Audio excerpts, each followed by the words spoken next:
Welcome. My name is Benedicto Lucanima, and this is a series of lessons about corporate valuation.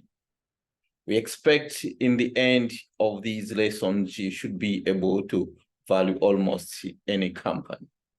It is a series of several videos, starting from concepts about valuation, application of those valuation concepts, and how to find valuation data or information. So in this series, we will begin step by step. And today we'll focus on understanding the meaning of valuation and the key concept of valuation. And thereafter, we'll proceed step by step. And we think upon completing viewing a series of videos, you should be able to value any company. So let's proceed.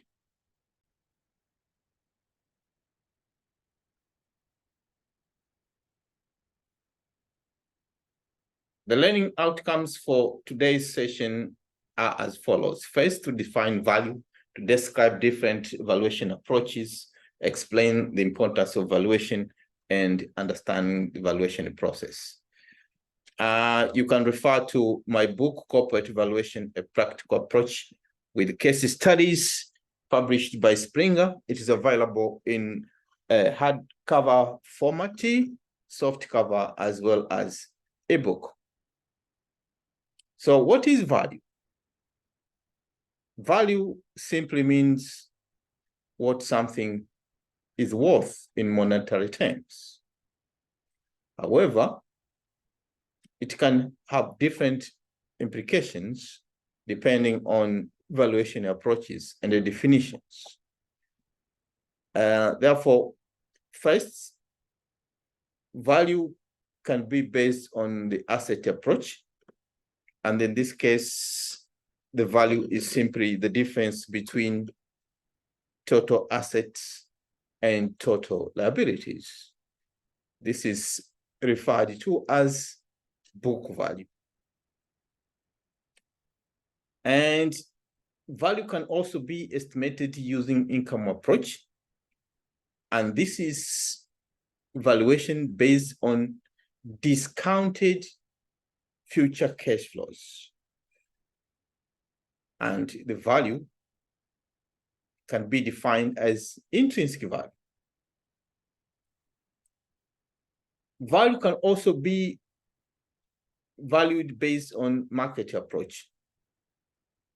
And in this valuation approach, the valuation considered comparable companies. So it is based on value of similar companies based on certain value drivers and market perception.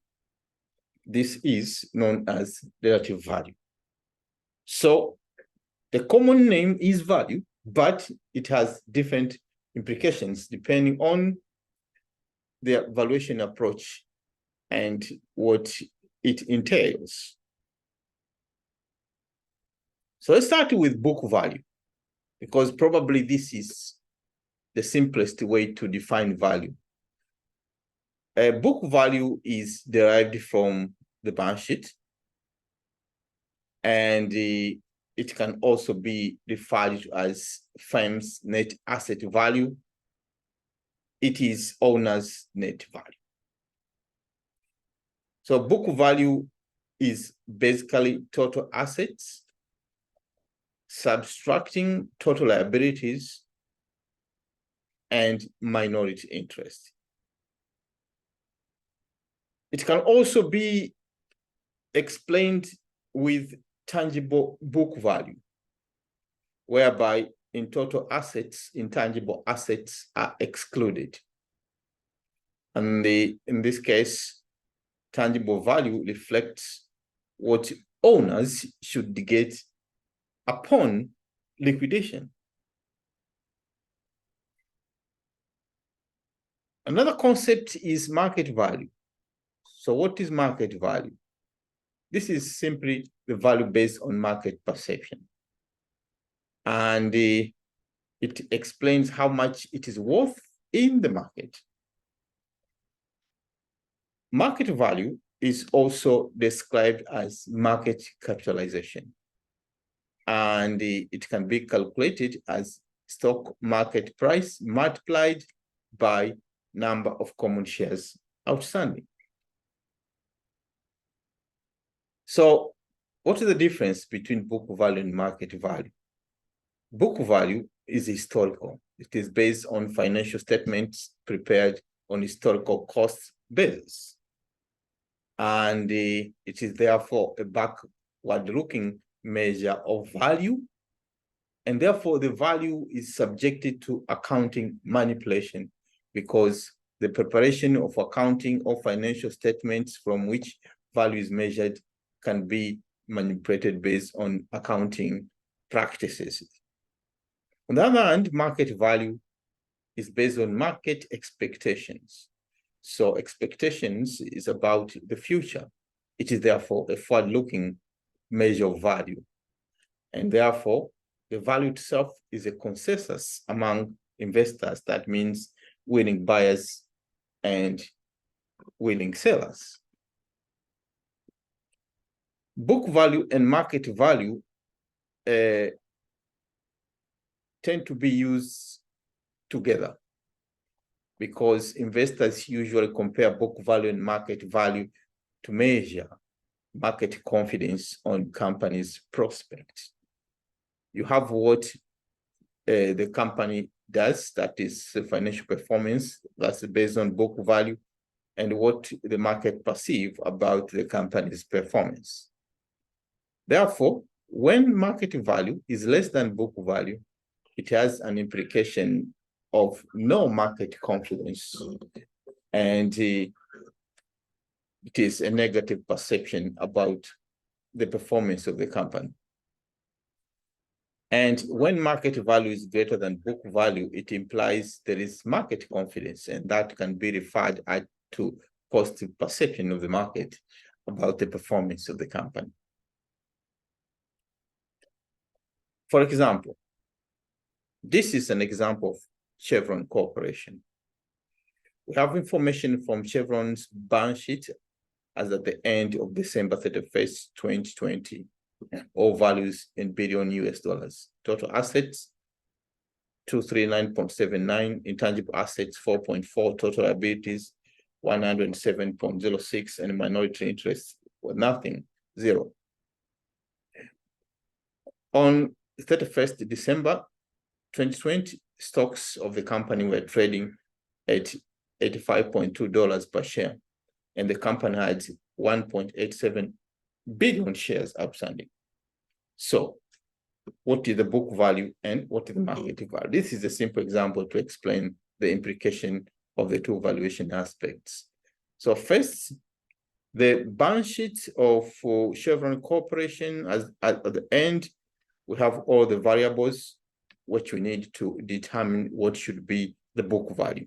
So it is based on financial statement. In particular, this is a balance sheet. So it will be calculated based on those variables. And second, on market perception, we have the market data. So in this case, the price of the stocks in the market and the number of common shares outstanding in the market on the valuation date. So the book value and market values can be calculated. The book value simply means total assets minus total liabilities. And for the intangible, for the tangible book value, we exclude intangible assets on total assets, and on liabilities, we exclude minority interest, if any.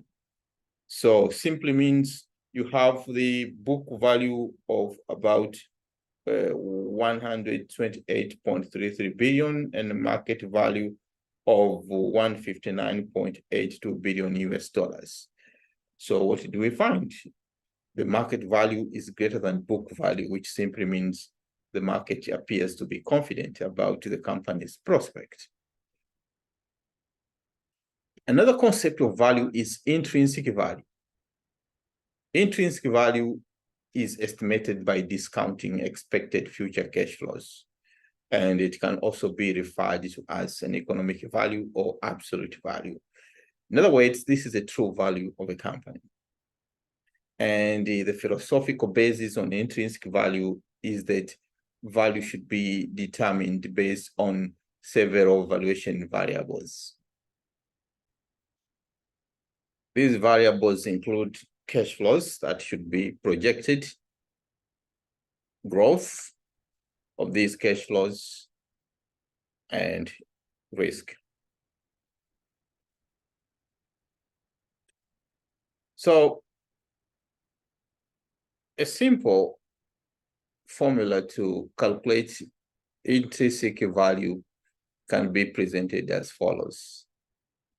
Value is simply the summation of the present value of expected future cash flows, in which we have the cash flows expected in a defined period of time, and the discount rate, that is the cost of capital.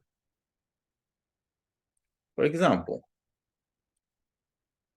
if an asset is expecting to generate cash flows over the next 8 years, and as indicated in the following table, and the estimated discount rate is 8% throughout the lifetime of the cash flows, how can we calculate the value of that asset? So we have the period which defines how long we expect the asset to live, in this case, 8 years. And we have the projected cash flows in millions of dollars from the first period to the 8th period. The discount rate is very important, and we'll always try to make sure we apply the appropriate discount rate that reflects the risk of the asset. So to calculate the intrinsic value, we need to calculate the present value of each of the cash flows at the discount rate of 8% in this case. So for example, the present value of $10 million in the first year is just 9.26 million. And the present value of 12.5 million is 10.75. So we have the present values of all the expected future cash flows. And therefore, the value of that asset should be the summation of all the present value. That is simply intrinsic value. Intrinsic valuation models can differ depending on the assumptions we make, and this will be covered in other videos or lessons. Another important evaluation concept is relative value, also known as fair market value. So it is basically the value of an asset estimated by comparing market prices against value drivers or financial performance indicators of similar or comparable assets or companies. And therefore, the value is based on some benchmarks, which are selected based on the value drivers like earnings, sales, cash flows, book value, etc. And the value drivers are reflected on the performance of the company. And therefore, relative valuation involves a selection of a peer group. There should be similar companies or peers. Therefore, we select those companies, select the value drivers, and we determine the valuation ratios or multiples. So the valuation ratio of multiples will lead into benchmarks depending on the peer selection. This will also be covered as we go along in other sessions. For now, we simply need to define different concepts of value. For example, this is a simple example to determine relative value. ABC company reports its earnings for quarter 2021 as follows. Earnings per share, $5. EBITDA, earnings before interest, tax, depreciation, amortization, 120 million. These are value drivers. And stock price is currently at $35 per share, and that is market perception. because relative value should be based on a ratio between the market perception and market financial performance of the company. The peer group, which describes comparability or comparable company, comprises of 5 companies. In this simple example, we don't mention those companies, but as we go along with the practical application, we'll find those companies to try to estimate each of the variables for each company. So those 5 companies as a peer has an average PE ratio of 8 times. So this is PE ratio of the peer. It is a benchmark. And the average enterprise value to EBITDA is 5 times. So what is the company's equity value and what is the company's enterprise value? So a solution is simple because in this case, we have everything. In real application, we need to extract each of the information from scratch.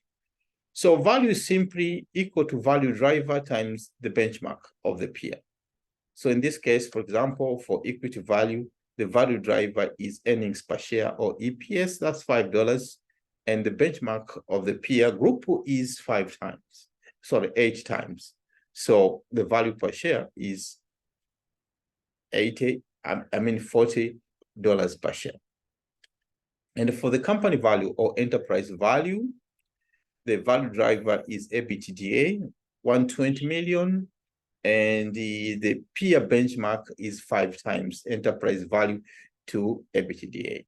So that is $600 million.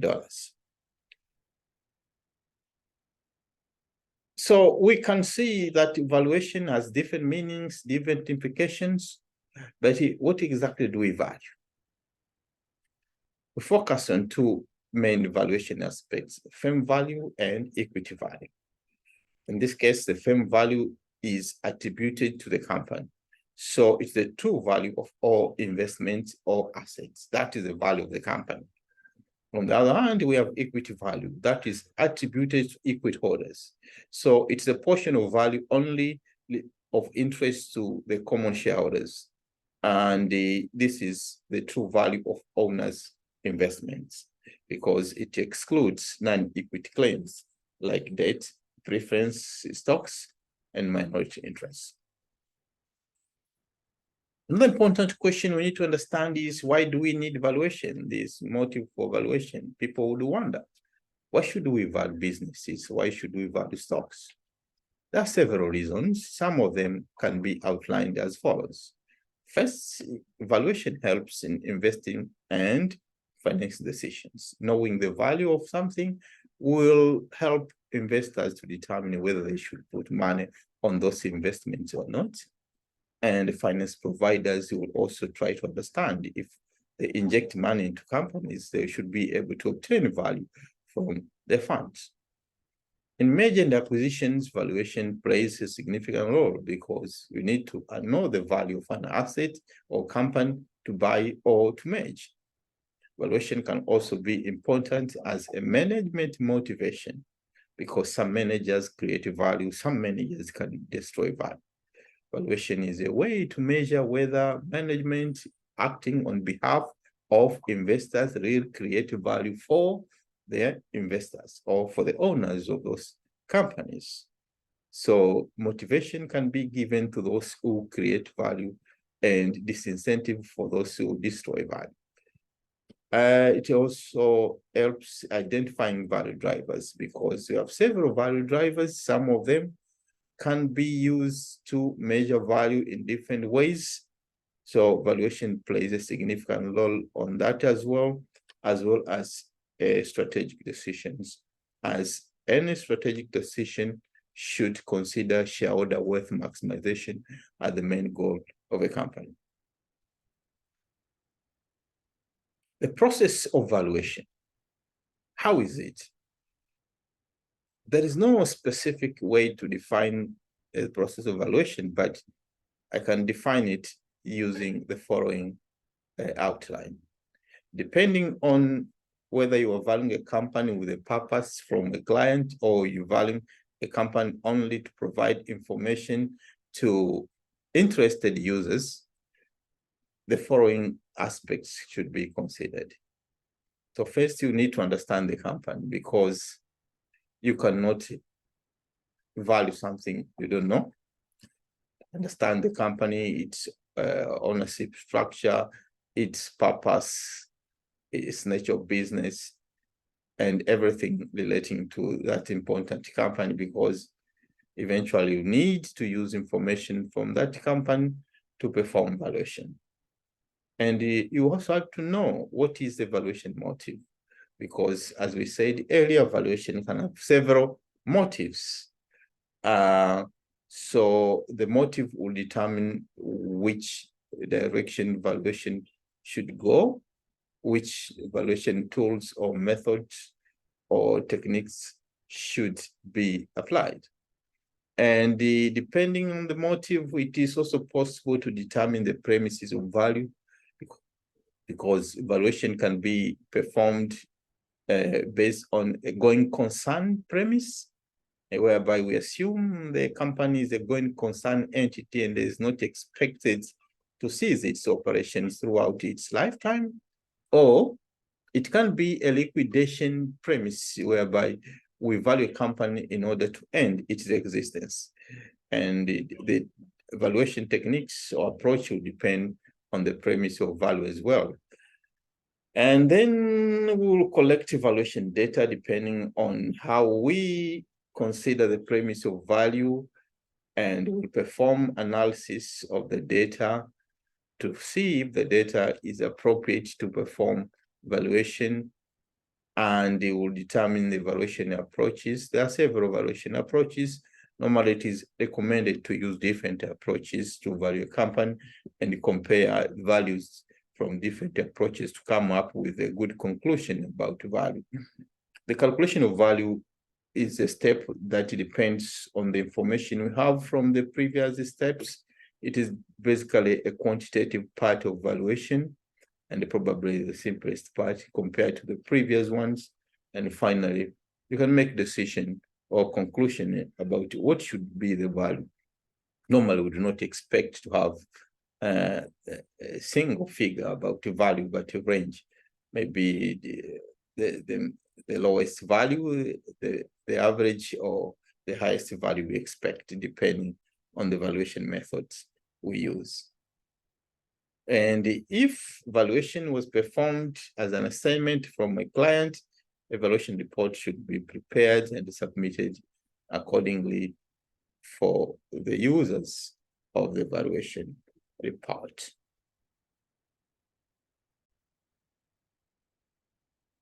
Is it art or science? This is a debate. Valuation can be art, it can be science, or it can be something else. But there is an inconclusive debate among valuation experts and professionals about whether it should be considered as an art or something else, or science. And there are many reasons for that. First, it is not a straightforward process because it combines a lot of things: number of approaches, assumptions, individual judgment and decisions. It requires quantitative application of models and sometimes qualitative aspects relating to judgments, thinking, reasoning, and assumptions.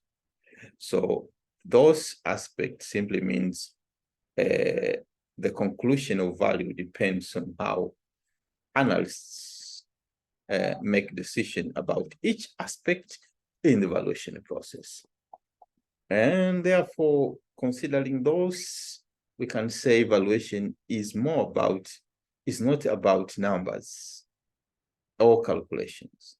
But many people think to value a company, simply take information from financial statements and market, pick a particular model or technique, and then calculate value. It's not like that, which simply means it makes valuation very complicated, as people may think, because it involves both objectivity and subjectivity aspects. And considering those, basically we can say there is a science part of it, especially for those things that are objective, and the art of it for those things that require analyst judgment, assumptions, reasoning. And therefore, the debate continues to be endless. Although, to me, I could say valuation is both a combination of art as well as science. So thank you very much. That is all about an overview of the meaning of valuation and different valuation concepts. Our next session will be on estimation of free cash flows as the main input in performing intrinsic valuation. And we will proceed step by step, estimating the cost of capital and eventually applying intrinsic value to measure a company. Follow me in the rest of the videos to learn more. Thank you. Bye-bye. Have a good time.